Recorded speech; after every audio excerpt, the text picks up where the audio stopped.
Welcome to episode 5 of Think Liberty. Today I'll be discussing three issues. The first are the recent inflation numbers that have spooked financial markets. The second are the massive budget deficits that have returned to Washington. And the third is a recent Uber study that dispels the gender wage gap once and for all. So first, when it comes to inflation, as you've seen, the Dow Jones was initially experienced jitters when the consumer price index was reported to jump 0.5% in January, which was the biggest increase in 5 months. A whole host of goods and services increased in prices. Food costs rose 0.2%, gas prices climbed more than 5%, hospital care another 1%, rent was 0.3% higher, transportation services ballooned 0.8%. But that wasn't all. There are other inflation numbers too that didn't ruffle as many feathers in the stock market, but it did create some concern.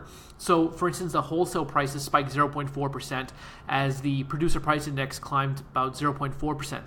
And then the 12-month rate of wholesale inflation increased nearly 3% in January. And these are concerning numbers. This was warned by Federal Reserve critics like Ron Paul and investors like Peter Schiff for so many years. And inflation has remained relatively quiet since the Federal Reserve launched quantitative easing and created about, $4 trillion, $6 trillion of new money since the economic collapse of 2009. So after a substantial period of dormancy, inflation seems to have emerged, causing many investors to shake in their boots. The Fed may be encouraged to aggressively pull the lever on several rate hikes. This would inevitably send investors into bonds as well as bullion, although bonds would have higher yields. But the issue is that the bond market would crash. Therefore, there would be a huge influx into gold and silver. This was similar to what happened in the 70s and 80s. If you remember, towards the end of the Jimmy Carter administration, inflation reached about 15%. And then when Ronald Reagan became president, Paul Volcker was the chair of the Federal Reserve. Volcker jacked up the Fed funds rate to about 20%. And by the end of Reagan's term in office, his 2 terms in office, the inflation slashed about 4%. But what's going to be interesting is with this whole inflationary crisis is that Donald Trump is going to inevitably get the blame for it. During the financial crisis a decade ago, George Bush and the Republicans were blamed for the mess. But they didn't necessarily deserve the culpability. It was there were 2 wars and a credit card. Taxes were cut without spending, and corporations were bailed out. But the Fed was the primary cause, in addition to the national home ownership strategy. So if a bunch of second graders are hyped up on sugar, running wild and destroying the furniture, who are you going to blame? Are you going to blame the students, or are you going to blame the teachers who provided the sugar? So the Fed is the one who's causing all this inflation. And when you see apparel prices surging 1.7%, that's the biggest increase since 1990. That should definitely cause some concern. The second issue would be the Trump budget. Now, it was earlier this month that Senator Rand Paul, he railed against Democrats and Republicans and the military-industrial complex and the Federal Reserve and the neoconservatives on a wide array of issues. But one of the main talking points that generated headlines was the disregard for U.S. taxpayers and plunging the country deeper into debt. So when Obama was president, the Republicans constantly complained about the budget deficits. And when Bush was in power, the Democrats constantly complained about budget deficits. So under the $4.4 trillion draft budget, there's a guaranteed budget deficit for the next 5 years. They all range between $778 billion to just under $1 trillion. Now, this is projected to add about more than $5 trillion to national debt by 2023. So just imagine when interest rates go up, to service the debt would be astronomical. Some of the key aspects of the plan include a $200 billion down payment on infrastructure, $23 billion for border security, and about $13 billion to combat the opioid crisis. The president is, to his credit, offering $1 trillion worth of cuts over 10 years, but that's chicken feet compared to how much Washington spends. In addition, you have to remember that this budget is likely dead on arrival. So he may propose to cut $1 trillion. But when politicians compromise, they'll probably slash it to $100 billion over 10 years, and then somehow that would just get completely erased, and there won't be any spending cuts whatsoever. Unfortunately, Republicans are defending the budget proposal. I think his name was Steve Womack, he's the House Budget Committee chairman.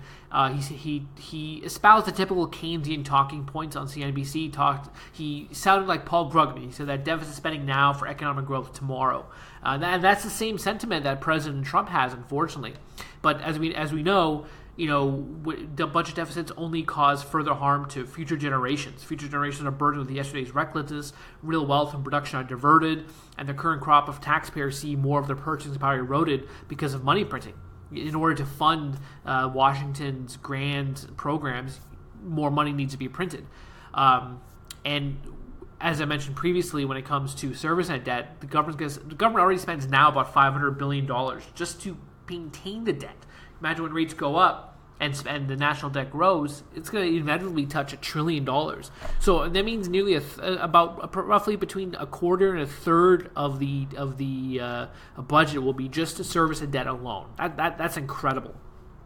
And for whatever reason, Democrats are not thrilled. They're complaining about how there are massive cuts to a variety of programs, which is nonsense. One of these guys was John Yarmuth. He's a Kentucky Democratic congressman, and he wasn't thrilled at all by the budget. But why wouldn't he? Not only is the government spending nearly $5 trillion spending next year, entitlements are hardly touched. In fact, a new one is even introduced, the federal paid family leave benefits, which should make Democrats ecstatic. And then, of course, the $200 billion down payment on nationwide infrastructure. Again, that's something that the Democrats have championed for so many years, including including Keynesian economists like Paul Krugman. So, but in the end, the budget is bad for all Americans. It doesn't matter if you're a Republican or Democrat. The kicking the can down the road is only going to hurt you and your children and grandchildren. And it's a perpetual cycle that makes for great partisan shouting matches on CNN or Fox News or MSNBC. But it only hurts the American people since they'll be the ones footing the bill and suffering the consequences.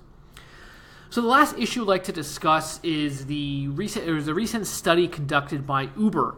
It was found out that women earned less than men at the ride-sharing service. Female drivers made roughly 7% per hour less than men. That's about $1.24 per hour or $130 per week. Now, you may think that it's a straight white Christian male wearing a monocle and a MAGA hat purposely paying more than men, but that's not the case. First of all, the Uber maintains gender-blind, race-blind algorithms to calculate the pay and formula for every single driver. So you're not going to see, some guy sitting behind the computer, maniacally, playing with his mustache and saying, "Yeah, we're gonna pay men all this money more than women, and we're gonna drive them out of the market." It's not that case. So Uber partnered with the Stanford University and the University of Chicago. They released a paper titled "The Gender Earnings Gap in the Gig Economy: Evidence from Over 1 Million Rideshare Drivers." The study authors examined how Uber remunerates its drivers, and the primary finding was that, yes, women earn less than men. But there were a variety of reasons, so they broke it down into different categories. 1/3 of the earnings divergence can be explained by experience. So 70% of women left Uber after just 6 months. Men work more hours each week. Women accept fewer trips, and men are less likely to quit the platform.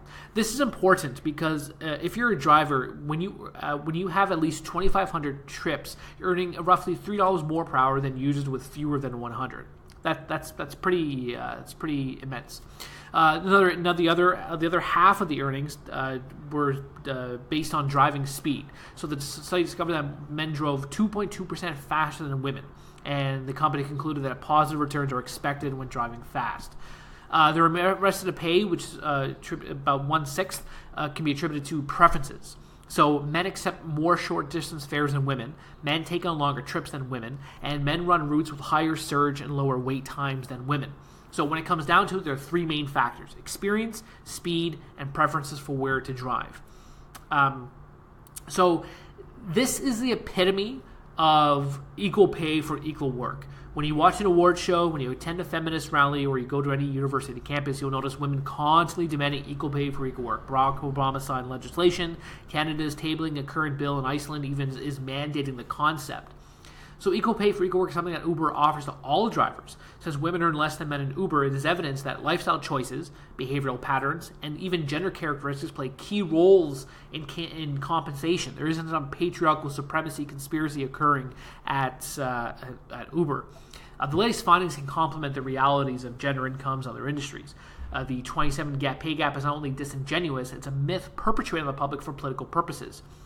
That whole 23-cent gap is flawed because it merely compares the incomes of all men and all women. It excludes the variance such as career choice, marital status, interests, education, career choice, and even the tiny things. So there was a great video done by the factual feminist Christine Summers, and she had a video on PragerU, and it compared a lawyer with the same experience, same education, same office, same task, and compared to another a female lawyer, same skills, same education, same experience, all that stuff.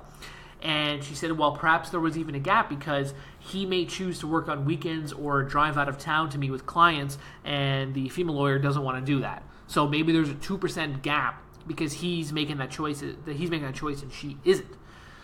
So when it comes to Uber, they can accept as many passengers as they want. They can drive as many routes as they want. They can work for the company as long as they want.